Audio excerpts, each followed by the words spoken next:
சொல்லி சமாதானம் பண்ணினாள். அப்போ பரதன் அழுதாளாம். எழுந்திருந்து உட்கார்ந்து கொண்டு வாயை விட்டு கத்தினாளாம். நான் என்ன நினைச்சுன்னு வந்தேன் தெரியுமா?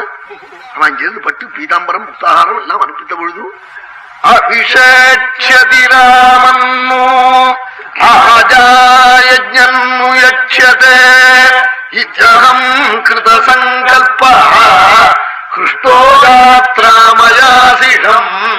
என் தெய்வமான கோதண்டபாணியான ஸ்ரீ ராகவனுக்கு பட்டாபிஷேகம் பண்ண போராளாக்கம். அந்த தரிசனம் எனக்கு கிடைக்கணும்னு அப்பா வர சொல்லிருக்கான்னு வந்தேனே. என் பிரபுனுடைய பட்டாபிஷேகம் இல்லாம போயிட்டேன் அழுதாளாம் பரதன். அபிஷேட்சதிராமன்னோ.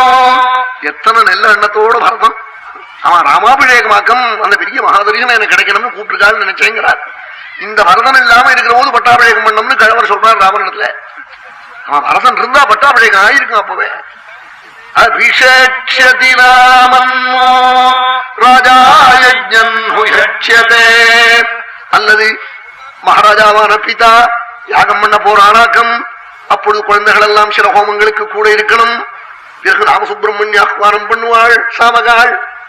அவன் அப்ப பார்த்தா அப்படியே தேவதைகள்லாம் நேரம் வரா போல இருக்கும். தேவதைகளா பேரெல்லாம் பதியணும். அப்ப குழந்தைகள்லாம் கூட இருக்கிற சம்பிரதாயம். அதற்காக என்ன சாளாக்கம்?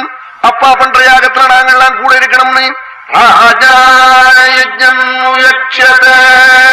இத்யம் கிருத சங்கல்பா கிருஷ்ணோ யாத்ராமயாசிடம்.